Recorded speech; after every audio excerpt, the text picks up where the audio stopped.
Guys, magsisigang tayo ngayon ng fresh na alimasag. Yan, matataba. Papakuluan muna po natin ang bayabas. Sinigang po sa bayabas ang gagawin natin sa ating alimasag. Yan. Yan yung bayabas, guys. Papakuluan po muna natin siya. Yan, nakulo na. Bango, no? Guys, ito, lagyan natin ng luya at sibuyas. Pakuluan natin, yan.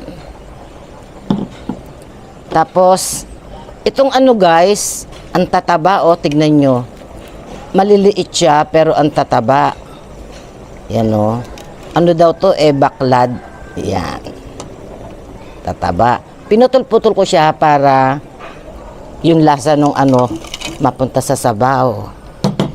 Sabay na natin yung sili. Yan. Guys, lagyan na natin ng patis.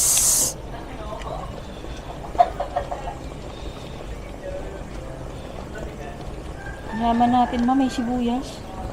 Mahal na sibuyas ngayon. Yan. May sili din. Yung ano guys, hindi ko na, usually, pag nagluto ako ng sinigang sa bayabas, tinatanggal ko yung buto. Sa sobrang liit-liit ng mga bayabas, hindi ko na tinanggal. Total, paghanguin ko yan, umiilalim yung mga buto. So, hindi na siya sasama. Yan. Haluin natin. Tikman natin kung tama sa ano, sa patis.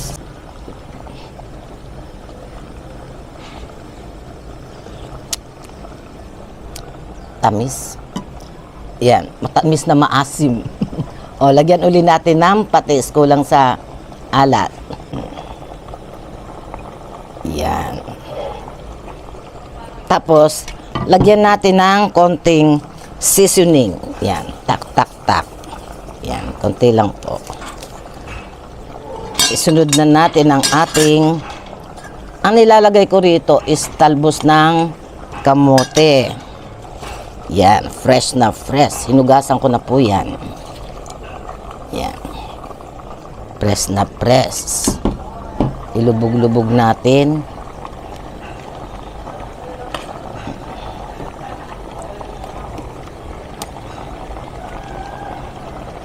Yan po. Takpan natin sandali. Ayan, luto na guys. Huwag natin pakaluto ang ating talbos. Ay na po tayo. Sineparate ko po yung aking pagkain sa sabaw. Yan. At ito ang sabaw natin. Magsasabaw muna ako sa aking kanin. Yung aking kanin kasi bahaw.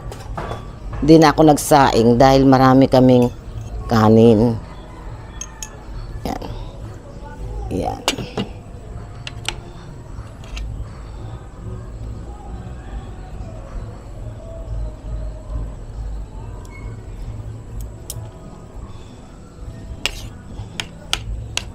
Yan.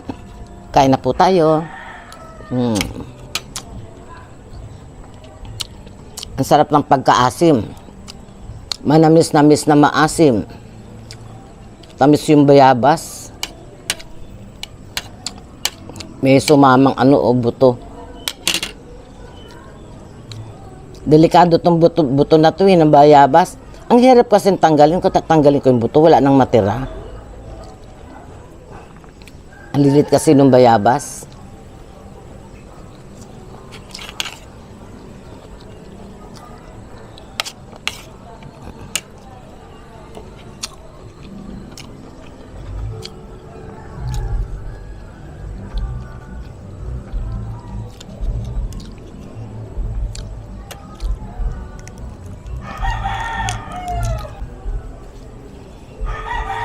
Ang taba. Taba ng alimasag.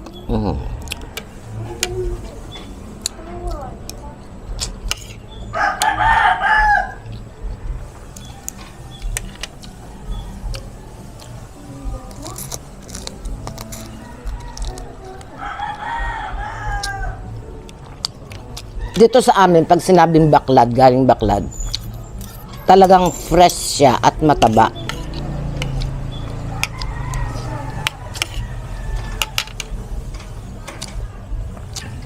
Tataba, eh.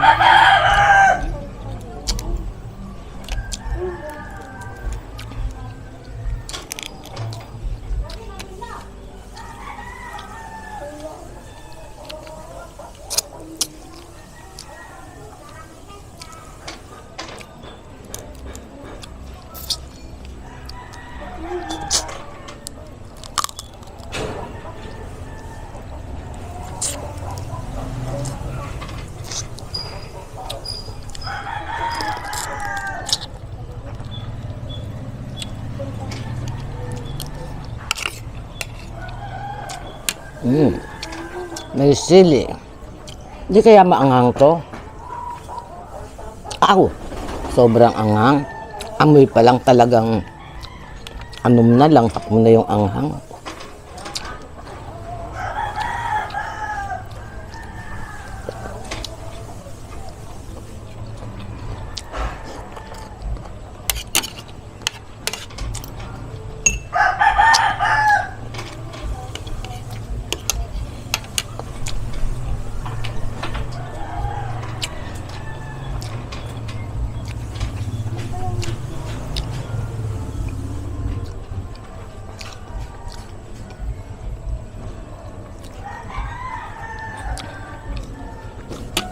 Nagip akong sabaw. Sarap. Vitamin C. Ang lakas nito sa vitamin C, yung bayabas. 12. Yan, may buto. Pagkakaalam ko, 12 kalamansi, katumbas lang ng isang bayabas.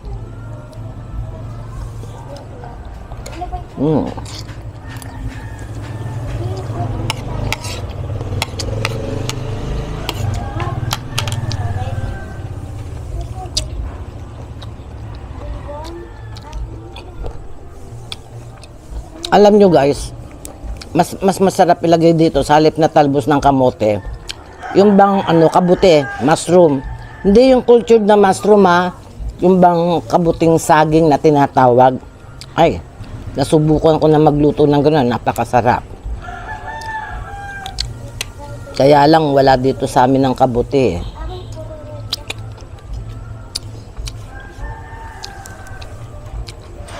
Ang sarap nun.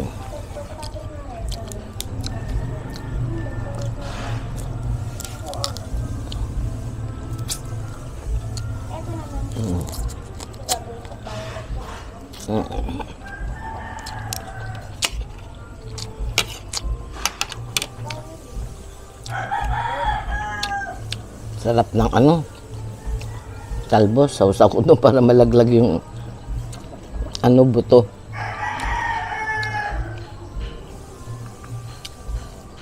Istorbo sa pagkain tong sa totoo lang. Yung buto. Kaso lang talaga pong ang hirap tanggalin. Napakaliit. Dikit na dikit talaga ang buto doon sa Pag tinatanggal ko, nagdudurog, wala ng laman.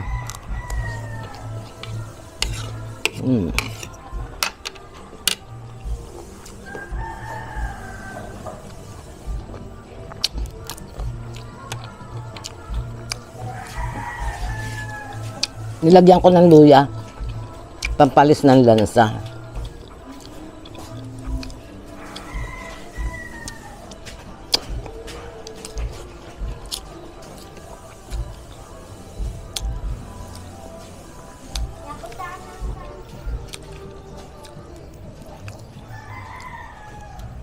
Yan. Sa nagpunta kami sa San Antonio, Zambales the other day. Doon maraming kabuti. Kaso lang pagdating namin doon, tama-tama, nakwento nung may-ari ng bahay na pinuntahan namin, asawa ni Pastor, Pastor Ador, yan. Kakakuha lang daw yung kabuti. May diniliver sa kanila, kaso naibigay niya yata sa iba, ganon. Kaya nga, hindi namin inabutan. Kaya nga ako sumama doon dahil doon sa kabuti. Saka para mag-vlog, ang ganda po ng doon, ng lugar. Plano namin magpunta sa bukid na may kubo, na may kubo sa gitna ng ng parang irrigation na maliit. Tapos may swimming pool sa tabi ng bukid. Kaso, ang lakas ng ulan at hangin. Hanggang doon lang kami sa bahay, nagkain-kain.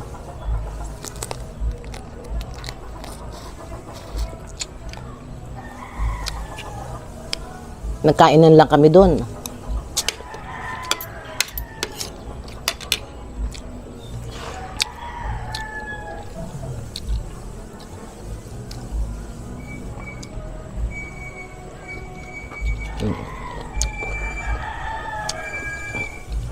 Masarap naman ang talbos kamote.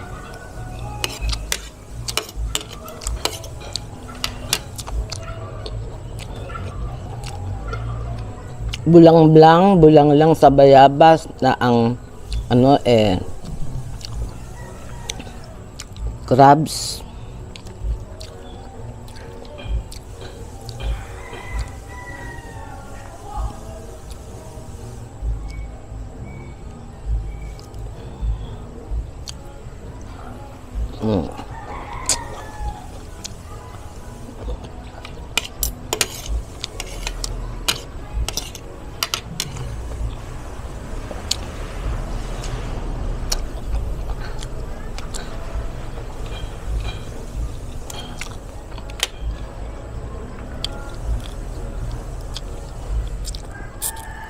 Taba.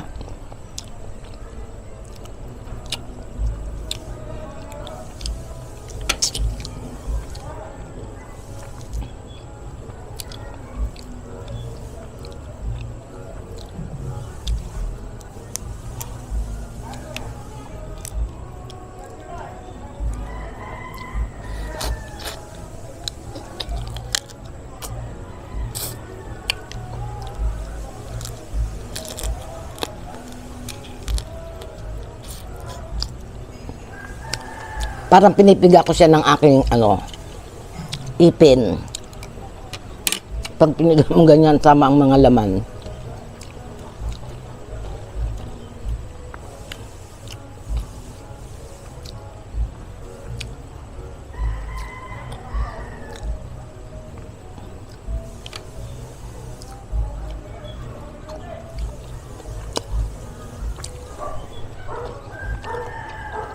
Sarap.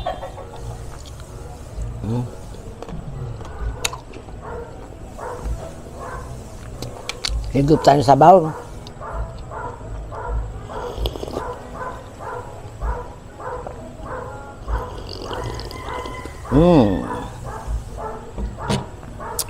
Yan, ang sarap.